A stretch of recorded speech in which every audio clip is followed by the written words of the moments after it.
What is wisdom? We hear the word all the time. We think of old men with long beards or professors in dusty libraries. But wisdom isn't just about being old or smart, it's something deeper. It's the quiet understanding that comes after the noise has faded. It's knowing the difference between what matters and what is just passing by. It is the gentle hand on your shoulder telling you which path to take, not because it is the easiest, but because it is the right one. Wisdom is seeing the whole picture, not just the tiny piece in front of you. Think of it like this. Knowledge is knowing that a tomato is a fruit. You can learn that from a book, it's a fact. But wisdom is knowing not to put it in a fruit salad. Wisdom is practical. It's about how you live, not just what you know. It's the lesson you learn after you've made a mistake, the one that sticks with you forever. It's the patience to listen when you want to speak. It's the compassion you feel for someone even when you don't understand their choices. It's the quiet voice inside that guides you toward kindness and truth. We search for so many things in our lives. We chase after money, we chase after fame. We chase after the next big thing, hoping it will make us happy. But these things are like clouds. They look solid, but they drift away. Wisdom is different. It's like the ground beneath your feet. It's solid, it's always there. It doesn't scream for your attention. It whispers. It waits for you to be quiet enough to hear it. Seeking wisdom is like building a house made of stone instead of a tent that can be blown away by the first strong wind. So how do we find this thing called wisdom? It doesn't come from a single moment of discovery. It's not a prize you win at the end of a race. It's a journey. It's collected in small pieces like seashells on a long beach. You find it in the stories of your grandparents. You find it in the quiet moments of reflection at the end of a long day. You find it in the simple act of forgiving someone who has wronged you. Wisdom is learning to live with an open heart, ready to learn from every sunrise and every sunset, every hello and every goodbye. There is a special place where this kind of wisdom is gathered. It's not a physical library, but a collection of writings, sometimes called the Book of Wisdom. This isn't a single book you can find on a shelf with a specific author. It is part of a larger collection of ancient texts, a part of the Apocrypha, written thousands of years ago. It was written to a community of people who were losing their way, who were being tempted by shiny new ideas that lacked soul.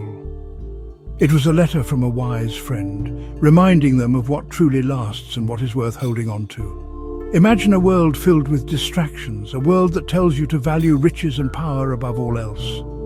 That was the world in which this book was born. The author, who writes as if he were the wise King Solomon, saw people forgetting their heritage.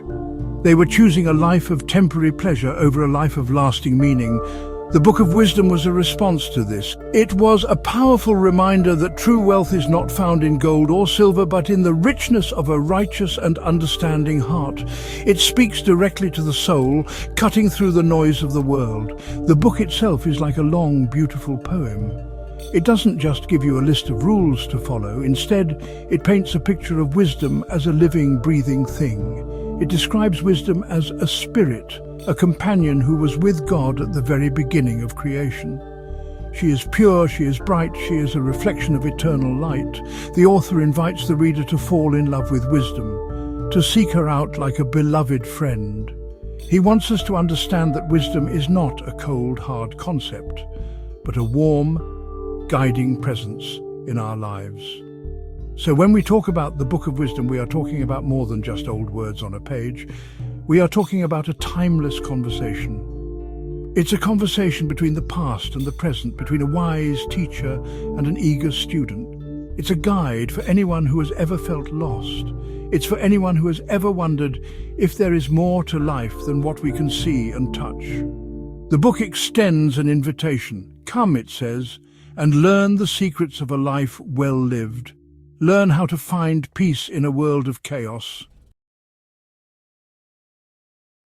What does the Book of Wisdom stand for? At its heart, it stands for one simple, powerful idea, that a life lived with God and with virtue is the only life that has real meaning. It argues that the universe is not random or chaotic, but is governed by a divine, just order. The wicked may seem to prosper for a little while, like weeds that grow tall and fast. but their success is fleeting. The righteous, those who live with integrity and kindness, are the ones who are truly safe and secure, held in the hands of God, no matter what happens to them in this life. The book draws a very clear line in the sand. On one side, there is the path of the foolish. This is the person who says, life is short, so let's just have fun. Let's oppress the poor and take what we want. There is no afterlife, so who cares? The book shows how this thinking leads to misery. It is a hollow existence, one that ends in regret and emptiness. The foolish person builds their house on sand, and when the storms of life come, as they always do, everything they have built comes crashing down around them. It is a life without an anchor. On the other side is the path of the wise. This is the person who seeks justice, loves mercy, and walks humbly. The Book of Wisdom champions this path. It teaches that righteousness is immortal. The souls of the just are at peace, even if they suffer in the eyes of the world. This is a radical idea. It means that your true worth is not measured by your bank account or your job title. It is measured by the goodness of your character. Wisdom, the book tells us, is the true north of the soul, always pointing us toward what is good and eternal. This message is not just for ancient times. It is for us, right here, right now. We live in a world that constantly tells us to look out for number one. We are encouraged to accumulate more, to be better than our neighbors, to win at all costs. The Book of Wisdom stands against this. It asks us to stop and consider a different way. It asks, what if the greatest treasure is not something you can own, but something you can become? It stands for the belief that a life of kindness, justice, and faith is the most successful life a person can ever live. The lessons from the Book of Wisdom are not complicated. They are simple truths we can apply to our daily lives. One of the biggest lessons is about justice. The book says that wisdom will not enter a deceitful soul. This is a simple reminder to be honest in all that you do. When you are at work, do you treat your colleagues fairly? When you make a promise, do you keep it? These small acts of integrity are the building blocks of a wise life. Wisdom isn't found in a grand gesture. It's found in the thousand small, honest choices we make every day. Another beautiful lesson is about our perspective on life and death. The book reassures us that the righteous are in God's hands, and that their passing is not an end, but a transition to peace.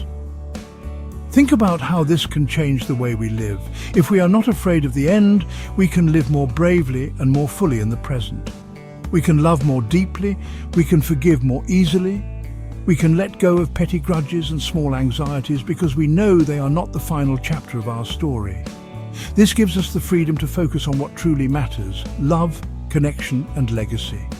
Consider the example of choosing your friends. The book speaks of the wicked who try to tempt the righteous, to pull them down to their level. This teaches us to surround ourselves with people who lift us up, who share our values, who encourage us to be better. Who are the people in your life? Do they inspire you to be more compassionate, or do they encourage your cynicism and your anger? Choosing your companions wisely is one of the most practical steps you can take on the path to wisdom. Your friends help write the story of your life. In the end, the most important lesson is to actively seek wisdom. The book says that wisdom is easily found by those who look for her. She sits at the city gates, waiting for you. This is a call to action. Don't wait for wisdom to fall into your lap. Look for it, read, listen to the stories of others. Spend time in quiet thought. Ask yourself the big questions. What kind of person do I want to be? What truly matters to me? Your life is a story. Every day you write a new page. Seek wisdom, and you will write a story worth reading.